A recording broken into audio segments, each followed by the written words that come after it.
Thinking this week as I was preparing to speak, I realized that this is actually already 2 months since I've been here, which is a shock to me. But I've already been here for 2 months as your pastor, and I was thinking, I don't know if the church actually knows that we actually do also read from the Old Testament. For 8 weeks in a row, I've only preached on the New Testament. So I thought something really weird, something strange to do. And up until this very moment, I was just asking Natalie, I was like, do you think I should do this? I'm going to do it. So I'm going to do something very strange today. I don't know if any pastor's done this for you, but I'm going to. I want to ask you, today, would you like me to preach from the Old Testament or the New Testament? Two very different messages, both prepared for today. Would you like to hear from the Old Testament or the New Testament? Okay, we're going to do it. We're going to do a raise a hand. This is dangerous. I don't know, guys. All right. Who would like to hear one from the Old Testament? Okay. New Testament? It's the Old Testament. All right. I have 2 markers here in my Bible. I'm going with the one in the Old. So with that, I'm going to invite you to take out your Bibles as well. Not only is that probably the first time a pastor's done that for you, you might be saying, maybe he didn't prepare for the other one. I did. I promise you. But this excites me, as your pastor, this excites me because the message that I want to speak to you today about, I've been preparing for longer than just a week. It's been a long time. I first read this passage because I first was impacted by reading this passage quite a while ago. Because, during my master's, I wasn't pastoring. So I just have all this stuff I just keep writing down, and I'm just like, man, someday I'm going to share that message. Someday I'm going to share something from there. And this is one of those messages that I want to share today. So we're continuing on our series, talking about rethinking what it means to kind of be a church. We're thinking about that the way that we are currently as a church, some things probably need to be re-examined. We talked last week about York Minster. They had to create a new foundation so the church could continue to exist, this beautiful church.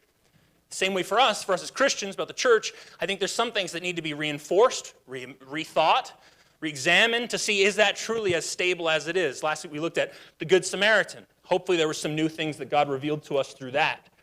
And so that's what we're looking to do, is that all Scripture is for teaching and hearing of the Word, and is good for us to learn from. And so we're going to go to an obscure passage, a lesser-known lesson in the Bible, hopefully today, one that either you've never read or you didn't think there was much in there. But I was thinking this week about sometimes church is messy, right? Sometimes church is messy, or the Christian church. I'm a pastor. I love the Christian church. I've been a Christian my whole life. But even the history, you go through the history of the Christian church, there's some blemishes on what Christian people have done in history. Christian leaders, Christian emperors, things have been foggy. Things have been a little strange. And people say, oh, well, it wasn't that foggy or messy when Jesus first started his ministry, when we talk about the Gospels. Then I was thinking, well, let's really break it down, really. So Jesus, we think about, he calls his first disciples. He says, come, follow me.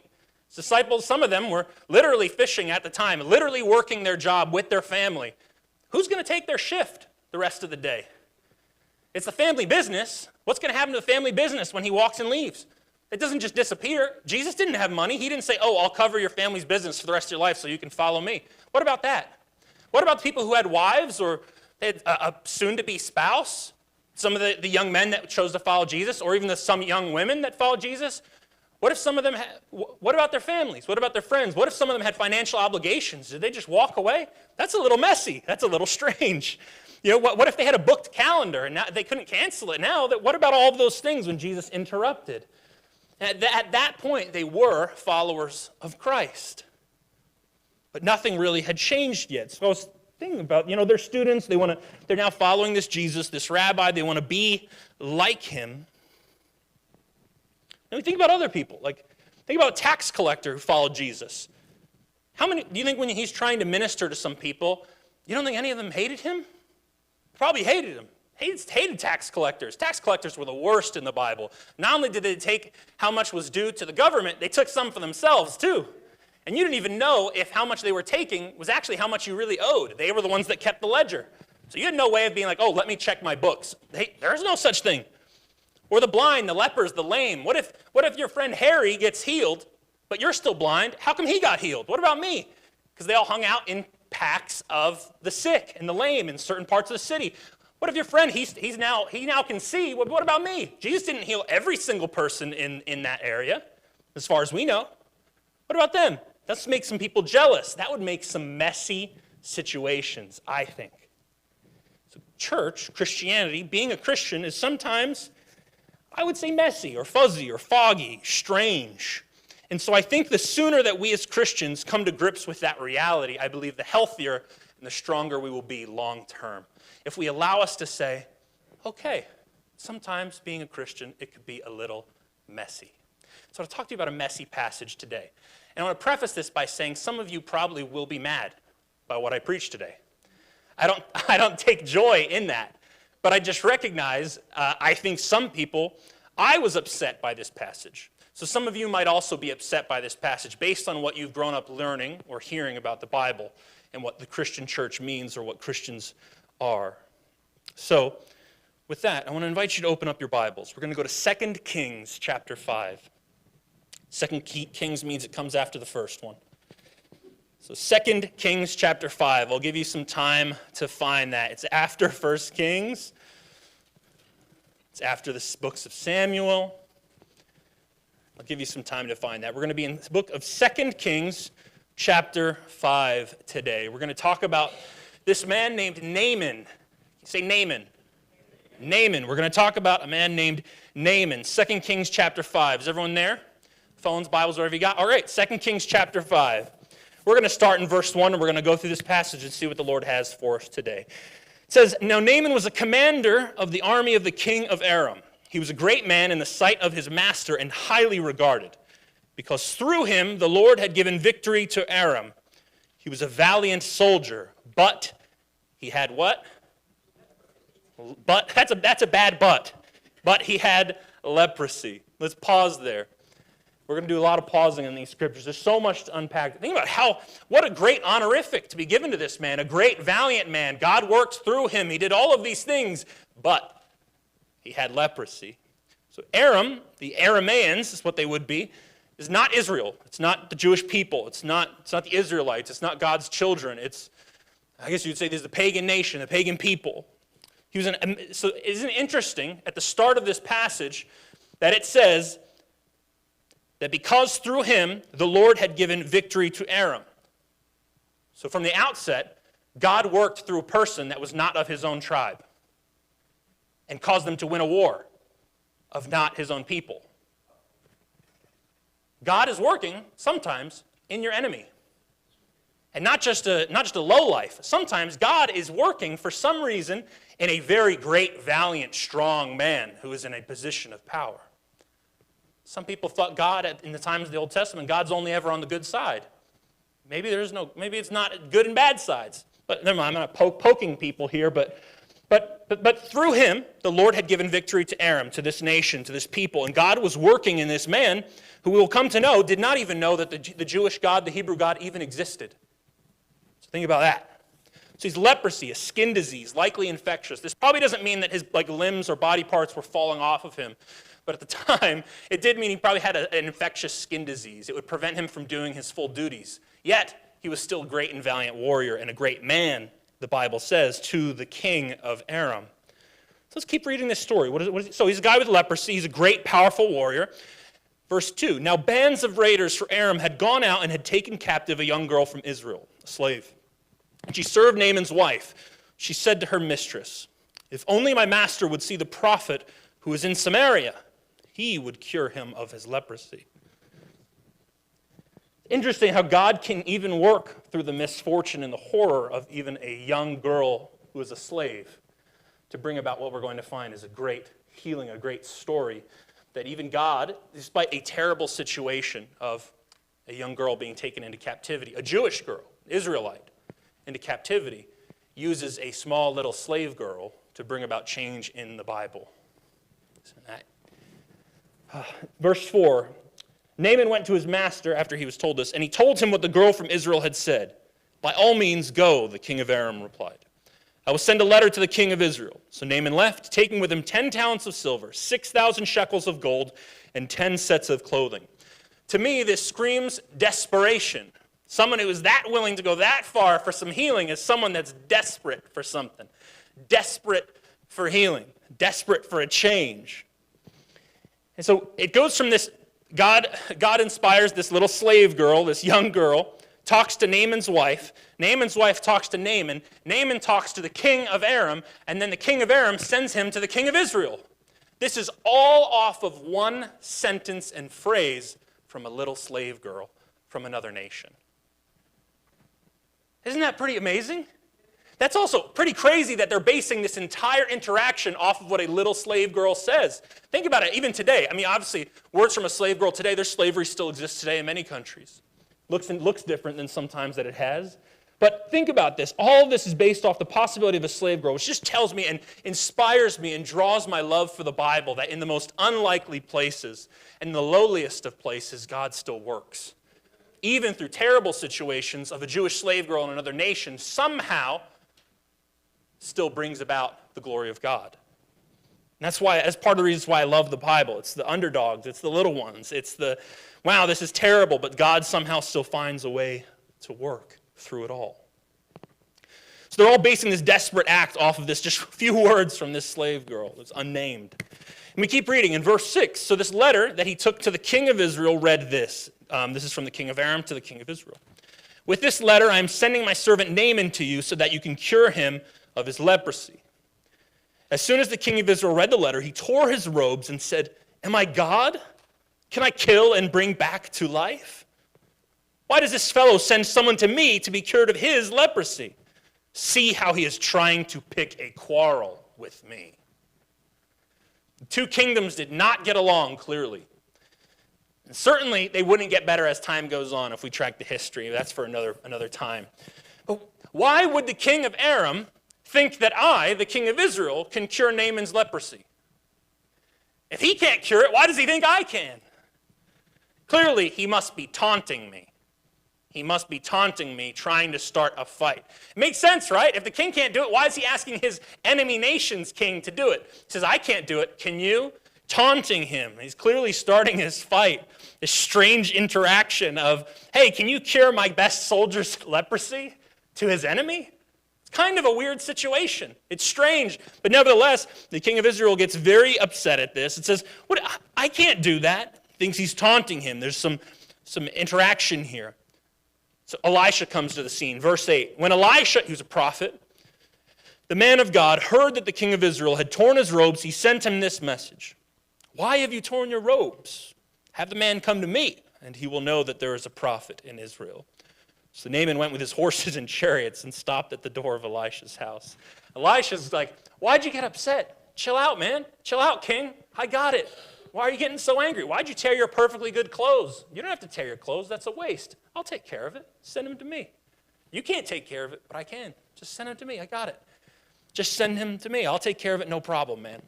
So it's kind of funny that prophets were not well respected. If you read any of the prophetic books, even Jesus, he says a prophet can't even be respected in his own town, let alone anywhere else. Because prophets' jobs were to tell the people of God, and sometimes not the people of God, what God wanted for them. And usually it was, you're not being very good. So it was not a great job. It was not a fun job, certainly not. But so Elisha is in this situation. And it's also kind of interesting. Elisha orders around basically the hand of the king to do a house call to him. He says, if you want healing, come to my house.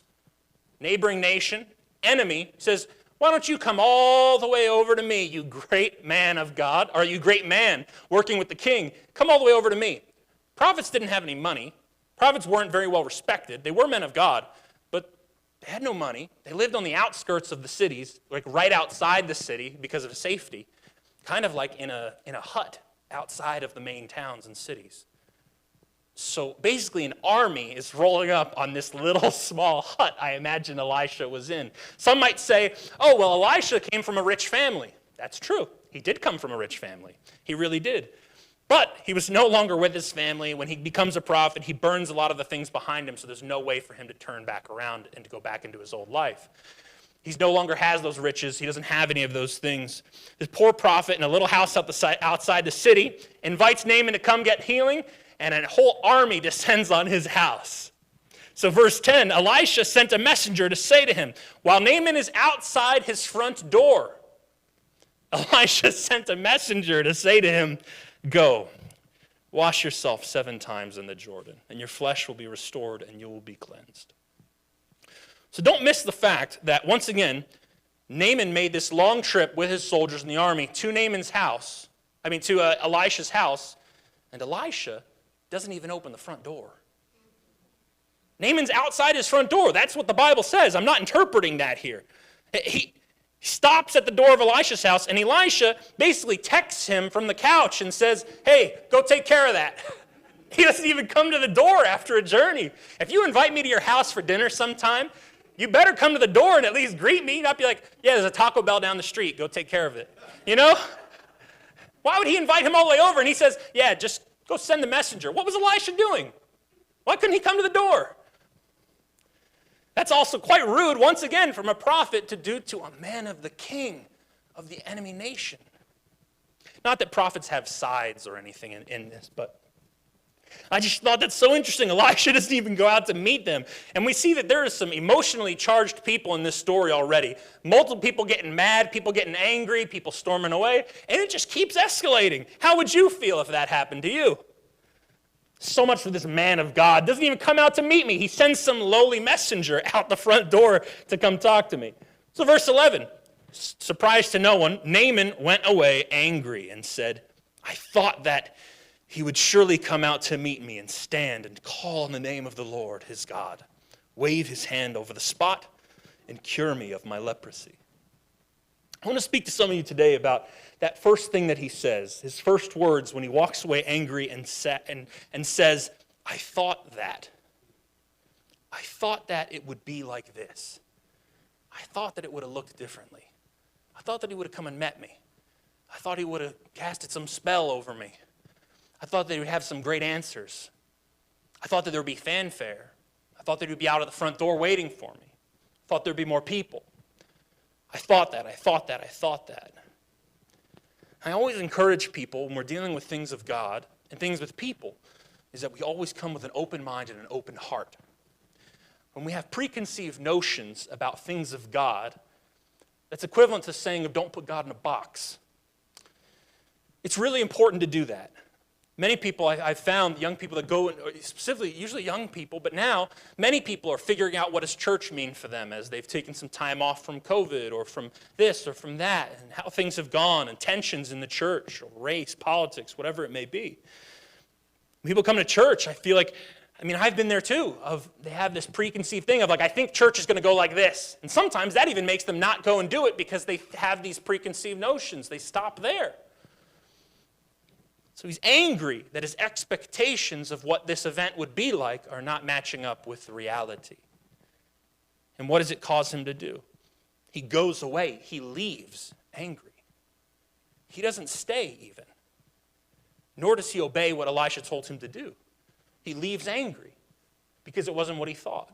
And I think many people, they pray for things from God, or God inspires them to go do something of hey, I think this would be really good for you to maybe go to church, maybe go to that Bible study, or hey, you should reach out to your loved one and see how they're doing and pray for them or something like that. And they just walk away angry and they leave it and they just say, that's not what it was supposed to be in my mind. That's not what I asked for. That's not what I thought it would be. God, when I prayed for this, why did it happen this way? And the thing that I find so interesting is that no one even polluted Naaman's mind to this. No one influenced his thinking. He wasn't an Israelite. He was going to Israelite man, a man of God. No one told him, hey, by the way, when you go for the healing, this is what it's going to look like. So it was really all on him. It's really all his fault here. He's the one who thought it would look a certain way, and none of us even know what it was supposed to look like to him, but all we know is it was not what it lined up with. And that's what I want to speak to today on, is that our expectations, our preconceived notions about what we're going into when we deal with matters of God are really important for us. So he gets really angry and he leaves. He says this in verse 12, he says, are not Abana and Pharpar, the rivers of Damascus, better than all the waters of Israel? Couldn't I wash in them and be cleansed? turned off and went off in a rage. He's angry, he goes off, he keeps saying things, he gets angry, and he walks off again. He's done. So you see, maybe he was just like, oh, why do I have to come out all the way over here just to go in your river? It's not what this is about. The Jordan River is not a great river. Nothing like the rivers of Damascus. I actually prepared some photos. I don't have them on the slideshow, but I'll walk around a little bit and I'll show you the difference here. 10 months out of the year, the Jordan River is a really dirty, small little creek. Other times of the year, there's nothing there. But here is the Jordan River. It's parts of the Jordan River. That looks fun to swim in, right? It actually looks identical to what I swam in when I was living in Cambodia. You see that? Dirty, small. It's very thin. It's only probably 10 feet wide. That's the Jordan River. That is what this man has to go clean himself in and be healed. Yeah, there you go. That's what he has to go dip himself in. Does that look like that'll bring about healing? Looks like he's going to get more diseases from going in there. Why would I want to go in there? Especially when he's coming from a nice river like that one. The Abana and the Pharpar, from the rivers of Damascus. Great, powerful, wide rivers. That is what he was expecting it to be like. Why couldn't he go in that one? If the power's in the river, why wouldn't you send me to the good river? You send me in that dirty little river creek behind your house. That's not nice. So once again, he said, I did not expect it would be like that. Once again, I thought you would just heal me through touch or just hovering over my body, because he couldn't touch him because he would get leprosy. But I just find it so interesting. Once again, he's so angry, he leaves because he's like, this is anticlimactic. I thought it would be more special. I thought there would be more going on here. It hits my heart that he walks off in anger. And I want to speak to some of you who are like, haven't been in church in a while, or they're on the fence about things. I don't want you to miss the miraculous or mistake that the simplicity of what church is and the simplicity of what we do here on Sabbath. Don't mistake that for being anticlimactic. I really mean that. Is that it might seem like we pray, we sing some old songs that are older than me sometimes, and we talk about things, we eat some food, and we go home. That's simple. Church is simple. But it's also incredibly miraculous what goes on through this church. I know firsthand, I've only been here for 2 months, but the stories I've already been hearing, people's lives miraculously changing because of this simple stuff. There's meaning in this. We're not just singing songs. We're not just praying to some unknown God that's far away. God is here amongst us. People's lives are changing. People's hearts are changing. Man, over the past few years, I've seen families be healed and brought together when they were very much split over very tense things. Healings take place in people's lives, situations changing. There is miraculous in the mundane. And it is a disservice for us to be like Naaman and say, 7 times in that dirty little river? I'm not even going to try it. I'm actually offended that we would even think that something is going to come from that. I think if we're honest with ourselves, sometimes we're in that. We say, oh, that's all we're doing at church? That's not the song I wanted. They're like, man, he's preaching on the Old Testament. My hand was for the New. I don't much care for the Old Testament. Whatever it may be, there is miraculous things going on in the seemingly mundane, beyond what we can comprehend or imagine. And I also want to point out here one thing that's interesting. We'll talk about it later. Let's keep reading. Let's get back into the text. Verse 13. We're continuing 2 Kings chapter 5, verse 13. He walks away. He's mad. He's angry. He said, I don't even want to do this dirty little river. Verse 13, it says, Naaman's servants went to him and said to him, my father, if the prophet had told you to do some great thing, would you not have done it? How much more then when he tells you, wash and be cleansed? So he went down and dipped himself in the Jordan 7 times, as the man of God had told him, and his flesh was restored and became clean like that of a young boy. And he just dipped his body in the Jordan River 7 times. That's all. I think some people come to a church or they come to events like, They want the 7 ways to radically transform your spiritual life. Or like quick 3 ways that you'll lose 800 pounds in 3 weeks. Or like, here's how you can make $4,000 a day working from home with no education or any money.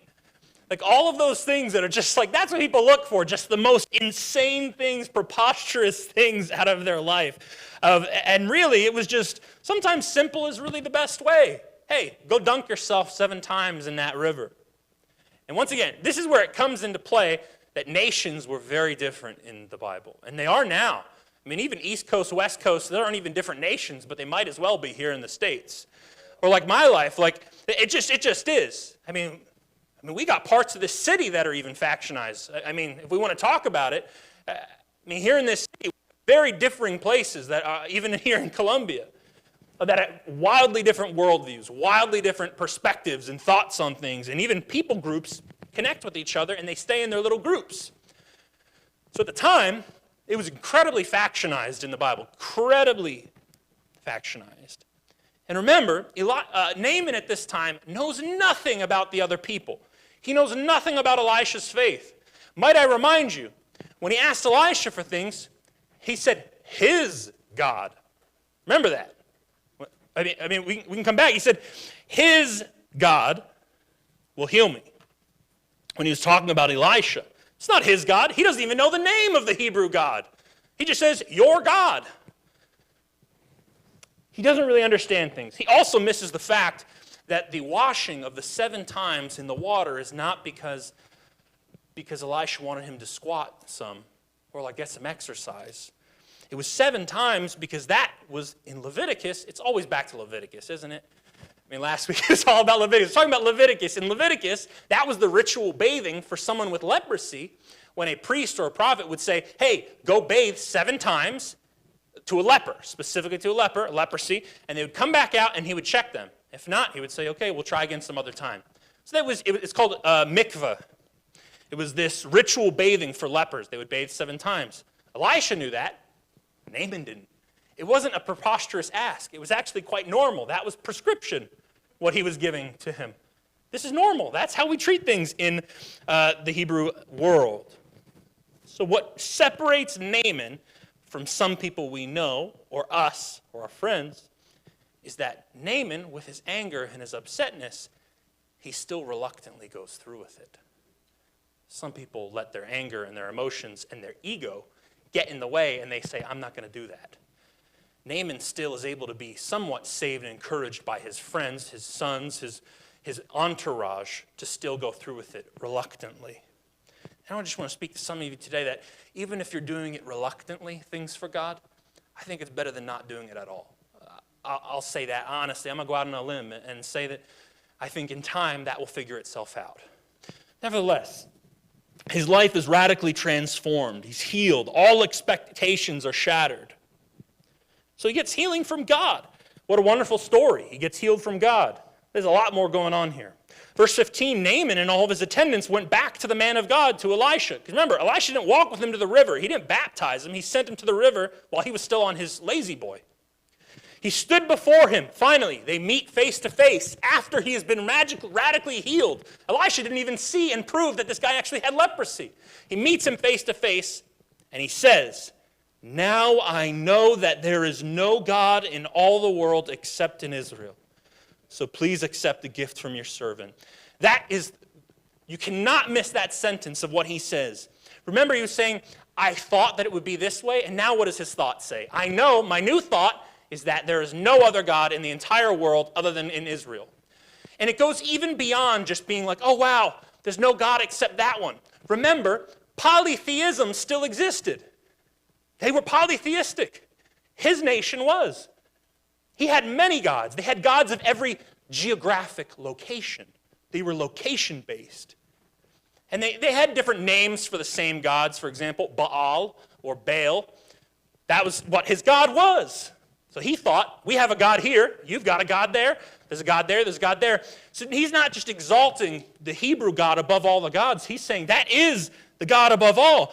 And he says, there is no other God except the God in Israel. Not just you have the best one, that is the only God now. So what is this a transition from? A polytheistic person from another nation has just become monotheistic. That is monumental in the history of the world. Someone to go from, I believe in many gods in many places, to there is only one God. Not just a best God, the God. They had localized deities, is what it was called. Different locations had different gods. This is monumental. You can't miss that. So we know that from that, it wasn't just external healing for Naaman. I think that's pretty special. It was also internal. It was an internal change and an external change. But how does Elisha respond? Keep with me. Verse 16. Elisha the prophet answers. He says, as surely as the Lord lives, whom I serve, I will not accept a thing. Because he said, please accept a gift from me. Even though Naaman urged him, he refused. And also, isn't it funny, Naaman calls himself a servant of Elisha now.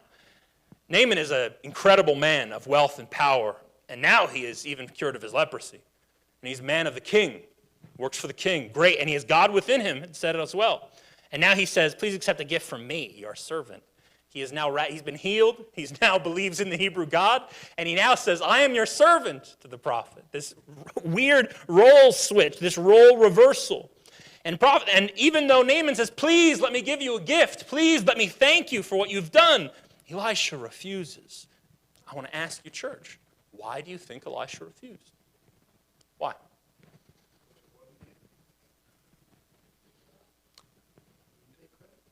Exactly. There was no law that he couldn't accept a gift. It's not that Elisha was like, oh, you're not allowed to accept gifts when things happened. Naaman, the healing didn't come from Elisha. It came from God. So why would Elisha accept a gift for something that he didn't do, but God did? Elisha didn't want to pervert or take advantage of this beautiful moment of Naaman finding faith. His transition of his life, he finds God. He's reevaluating everything in his life in this one little moment. And it's not the time or the place to be accepting gifts from someone who's just had this much of a change in their life at this point. It's not what it's about. Elisha didn't do anything. It's a free gift, and it's from God, not from me. I didn't do anything. Remember, he was still inside his house. He didn't even do anything. He just told a messenger to go tell him, and then he walks out his door, and he's like, oh, you're healed. Nice. Great. He didn't do anything. Naaman isn't a believer. He isn't an Israelite. And here's the thing that is the kicker, and this is where it keeps like shocking me. Naaman had no faith because he didn't even know the Hebrew God. He was healed. He didn't know God. He didn't believe in God, in his God, and he was still healed. But what is that? How does that even make sense? When I read the New Testament, Jesus says, because of your faith, you have been healed. Or he says, what do you want? And they say, I want to be healed by you. Jesus, please heal me. I believe you're the Son of God. You're the Messiah, written about in Isaiah and all the prophetic books. Heal me. And it's always about their faith. So how does this guy get healed when he doesn't even have faith? What's that about? I don't know. I'm asking all of you. He didn't even know what Elisha's God was. He didn't worship him. He didn't have anything figured out. He had never read the Torah. So it tells me that my God has people in his care who don't even know him or know they're being cared for. Which is crazy to me. That even people who are likely atheists, they believe in no God, God's in their pocket. God's actually guiding their steps even though they don't even know he exists. They deny he exists. They don't even know his name. They've never heard about Jesus. They don't know nothing. God somehow is still like, okay, I'm still with you. I know you don't believe me. You don't know me, but I know you. So God, even when people don't know him, they don't serve him, they don't do anything for him, they don't have faith, God still goes over that gap and is still with them. Someone better say amen on that. So when you think that your family member, your kids, your parents, whatever it might be, your friends, your coworkers, are never going to know God, God might be closer to them than you ever even know. And you have no way of knowing that. How would Naaman know that? How would Elisha know that? No one knew that. You think Naaman was like, yeah, surely the God of the Hebrews is with me. No. God's favor was just over his life, and he never even knew it. God's favor is over people's lives that we have no idea. Even some of you here likely have God's favor over your life that you don't even know. So we're not even there yet. It keeps going. Verse 17, if you will not, said Naaman, please let me, your servant, be given as much earth as a pair of mules can carry, for your servant will never again make burnt offerings and sacrifices to any other god but the Lord. So he said, if I can't give you anything, can I at least have some dirt? Oh, that makes sense. Hey, I want to give you a gift, but can I have some dirt since you don't want to accept a gift? What's that about? What is that about? Why does he want some dirt?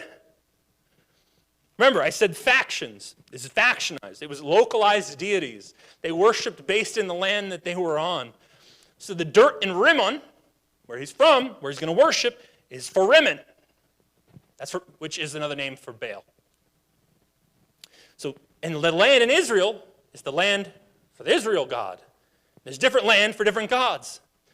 But he says, but Naaman's like, okay. Remember, we're watching a complete belief transition. So Naaman's going, okay, I served Rimmon, I served that God, but now I serve Yahweh, I serve this Hebrew God, so I can't be here because I serve the king in Aram. So how do I serve the Hebrew God when I don't have the land to worship him? I can't just come over here every time I worship, so how do I figure this out? So he says, okay, so I need dirt from Israel, and I'm going to bring it to the land where I work, so that when I bow down, it's not on the dirt to Rimmon, it's to the dirt to Israel's God. So he says, I need to worship Yahweh, so I need Yahweh's dirt. It's really an incredible, fascinating thing, because it makes sense, actually, right? If that's all you've known in your mind is that the land which you bow down on is the land of that God, let me just take some land to where I work, because he's the hand of the king. He can't just drop being that. Not everyone can just be like, oh, I'm going to quit everything I do in my life and walk away. So Naaman doesn't have everything figured out, clearly. Because Elisha knows that, dude, you don't need dirt. What are you talking about? He doesn't say that, though. We've got something here. Let's figure out. Verse 18. But may the Lord forgive your servant for this one thing. When my master enters the temple of Rimmon to bow down, and he is leaning on my arm, and I have to bow there also. When I bow down in the temple of Rimmon, may the Lord forgive your servant for this. So when we read this, we're expecting the next piece of this puzzle is going to be Elisha. He's written down a list of the immediate things that Naaman, as a new believer of the Hebrew God, let's just call him a Christian, needs to know in order to be right as a Christian or this new Hebrew believer. That's what we expect. Elisha's going to say, all right, sit down. Let me educate you here. First off, blah, blah, blah, blah, blah. And he makes this list. Or you can't call yourself a Christian, or you can't serve this God until you have it right. So you have it figured out. I'm the prophet. I know the way it's supposed to be. Until you have these pieces in place, you're not welcome to worship this God. Clearly, we need some work to do before we'll let you kind of claim that, Yahweh is yours. Is this starting to sound like anything to you all? What does Elisha say? What does it say? Go in peace, Elisha says. I'm expecting Elisha to lay into Naaman and say, no, you've got everything wrong. You're gonna make us look bad. We can't just have you doing whatever what is this with dirt? And you're going to the temple of another God, but you don't serve him. You don't even think he exists, but you still worship the Yahweh God, but you're going to this God. You're still bowing down to another God. I thought we weren't allowed to bow down to any other God but the Hebrew God. So what is all this? So then why does Elisha, out of nowhere, a complete shocker, just says, go in peace? And they never interact again, as far as we know. So it tells me there's something deeper going on in here that I think us as Christians have neglected. Because it wasn't Jesus saying it, or whatever you want to say, it was the Old Testament. But I think we as Christians are so clear in our heads, or at least for me, I was raised to believe that it's so crystal clear what you need to do and what you need not do as a Christian. that it's A to Z, this is what you need to do, and until you do that, not only are you not allowed to claim this, you're not welcome here, or you just don't call yourself that. Don't call yourself a Christian or Seventh-day Adventist or whatever it might be. You're kind of there, but we need to clean some things up before you're welcome fully. So the story tells me that it's not always the right time or situation for a confrontation or an ultimatum or a time for you to, what you believe is the crystal clear black and white issue or situation to be put on someone. It reminds me of the quote that I mentioned a couple weeks ago about, we were talking about our judgment, talking about judging others, and we were talking about do not leverage your own convictions on others. And it talks about this, so once again, I'm bringing us this point of discretion, which Elisha clearly had. But also, I want to take it even deeper. Naaman already realized, once again, let's point this out here, before I don't want to get stoned at the back room. Naaman, like on my way out, and say, but pastor, well, if we look at the text, it really, I don't care. I'm be honest. Give me a moment, and we'll figure this out. Naaman already realized the things that he was doing wrong, church. He realized some of the things. Because otherwise, why wouldn't he ask for dirt? In his mind, he said, I don't want to be caught off guard. Clearly, I can't worship the Yahweh God. I need the Yahweh dirt. He also said, oh no, he's about to pack his bags and go home. He goes, oh gosh, when I go home, I need to serve my king and I need to bow down. Because I have to bow down and give him my arm so he can bow down on it. I have to serve my king still. I have to go back and work. But how do I make this work? And he says, okay, Elisha, please tell your God that when I bow down, I'm not really bowing down to him. Because he realizes that it would be wrong to bow down to another God. He's realizing these things on his own. Elisha hasn't even said anything. He just said, I don't need a gift. He's not like, what have you learned? What are you going to change when you go back into your life? Elisha just lets this man work with it. He lets Naaman come to his own senses about these things. He allows God to work in him to figure some of these things out and convict him to say, oh, wow, I do have to go back into my own life. How do I make this work? And Naaman starts coming to his own senses of, oh, okay, so there are some things that I need to figure out to try and make a way to make this work. And so Naaman realized that, and he realizes some things are wrong, and when he goes back, it's not going to be perfect either. But Elisha says, he still gives him the blessing and says, go in peace. Because I don't want someone to say, oh, well, there were some things wrong, and Elisha was going to tell him that, like, go in peace doesn't mean keep on sinning. He doesn't say keep on sinning. He says, go in peace.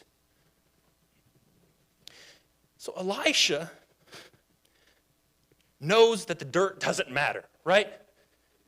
He knows that Naaman in his heart and his change, that these things are going to be happening. And I'm going to say this, church, isn't it a blessing? We don't need location-specific dirt to access our Lord. We can access our Lord from anywhere. Elisha knows that, but Naaman thought he needed the dirt. Elisha doesn't correct him. He just says, okay, it's okay. The Lord's already gotten to him. And this is where I think some of you will get mad, and where I was quite mad, actually, in my own study, because this is so contradictory to everything I've ever been taught by people I respected within the church. This is serious business. I was taught so that we need to live and die on the black and white. My wife can attest to this. I love logic systems. I like numbers. I love data. I love A and B. I worked in computers. I love binary. It's this or it's that. And there's no in between. There's no gray area. There's nothing in between. There's no other options. It's you need to fulfill this criteria and then you are that. Not a second sooner, not a second later. But if that's not what's happening here, how can Elisha just let him go? How can he say that? So what if God is trying to tell me, trying to tell you, some of the things that we've learned our whole life, maybe if you've been in the church as a Christian, that you don't need to have everything figured out in order to be a part of the family of God, of this church, of this community, of the family of God, to be a child of God. You do not need to have every single thing figured out at this moment to be claimed by God, to be loved by God. like Naaman, for God to work in his heart and be with him, and he didn't even know his name. Go in peace, is what Elisha says. So we don't need to solve absolutely everything in our life in this moment for God to be with us. It's a complex, it's a messy, unclear space sometimes. And I don't have everything figured out, but I assume most of you don't either, but I want to figure it out together. And it's a lifelong journey of figuring out those things. And some things we might never figure out. The story doesn't end there, and I'm nearing the end of my time here, and I know some of you want to eat and all that. But if I could have 5 more minutes, I just want to wrap up the last 8-10 verses here in the book. If you make me a promise that you'll read it later. I'm not going to read it out loud, and I don't want to preach through it, but there's one more lesson that I really want to say, and I don't have more time. So I ask for your forgiveness. I'll give you 5 minutes back next week. So the story doesn't end there. Naaman leaves. I'm just going to summarize it, and you're just going to stay with me, and I trust that you will. I really don't want to skip this. So Naaman leaves. The story's over. Elisha says, go in peace. Naaman goes back to figure out everything else in his life. He's a believer. He believes in the Yahweh God. Things are going to change. He leaves. Elisha has a servant. His name is Gehazi. Remember, Elisha denied taking any gifts for the Lord. Gehazi says, Elisha, why didn't you take any money, man? We need some money. We need some gifts. Why didn't you do that? He says, I didn't think it was right. It wasn't the right time. Gehazi says, all right, master, I got you. Elisha leaves. Gehazi says, I'm going to go get me some money. I'm going to get me some goods. I'm going to get me some gifts from Naaman. Elisha should have accepted them. Gehazi travels all the way over, catches up to Naaman on his way back to his normal life. And he says, hey, Naaman, my master would like some of those goods that you offered earlier. Can you give us that stuff? And Naaman just lays a bunch of stuff on him, tons of things, gold, everything. And he just says, go in peace, tell your master I said thanks, basically. And there's no interaction. He just says, oh, of course, take whatever you like. Of course, thank you. And he gives it to him. Gehazi goes back, and he goes, oh, hey, master, I'm here, to Elisha. And Elisha says, what were you doing? What'd you do? He's like, I didn't go anywhere. Not even I didn't do anything. He just said, I didn't go anywhere. I was here the whole time, master. And Elisha hits him right there and says, did you not know that my spirit was with you when you did what you just did? My spirit went with you. I saw what you did. My spirit was with you. I felt what you did. Elisha was like, why would you do this? And he says, did you not know? He said, is this the time to take money or to accept clothes, any of this from Naaman? Is this the time? And Naaman's leprosy gets cast onto him now to live for the rest of his life and all of his generations. So why did I really want to share that? I was speaking to some of you that just, worried about family. God's on them. You're worried about figuring things out, or anyone's going to catch you slipping on Sabbath and say, oh no, they did that. You don't have any claim to the church or whatever. You're welcome here. You always will be. As long as I'm here, you're going to be welcome here, and the good folks here. We can figure things out. It's not that serious. We're okay. We serve God. We love God. We want to be close to God. That's it. That's what we're going to do, and we want to help other people be close to God. But what this last piece tells me is I want to speak to some other folks and let you know that it is not always the right time as soon as someone comes to know the Lord for you to ask more of them, to place more expectations on them, to pervert a genuine conversion of someone to knowing God and coming closer to God. Naaman was a new believer, a new Christian. Elisha was protecting Naaman because he just had his whole life transformed. And Gehazi went and made Naaman believe that a relationship with God is transactional. A new believer. Or Naaman might possibly now, for the rest of his life, think that he only gets from God what he gives God. Gehazi ruined it. So I want to say to all of you folks, praise God, we have people coming here every week that I've never seen before. And people's lives are being transformed and they're coming to know God. It is not always the right time or the right moment when someone is growing in their relationship with God for us to place more things on them, to ridicule them, we need to have discernment. We need to be careful and protective of those who are coming to know the Lord and on a genuine walk with Jesus. And so I want to invite you to partner with me in that, of being kind and loving and just long-suffering, steadfast, walking alongside people as they come to know the Lord. And let's not be a Gehazi that perverts a genuine conversion and experience of someone coming to know God. Because if you're starting to talk to them, I'm going to tell you, you also don't have it figured out. If you think you got figured out, you got another thing coming, I'm going to be honest. I'm going to tell you like it is. None of us do in this room. And our church relies on us all accepting and acknowledging that we do not have it all figured out. But we can help each other. We can fellowship with one another. We can encourage one another. We can walk this narrow walk together. And I don't want anyone being left behind. I don't want anyone's experience with God being thwarted or adjusted in a negative way because someone thought it was the right time to say, yeah, you're a Christian, but don't come here to church next week wearing that.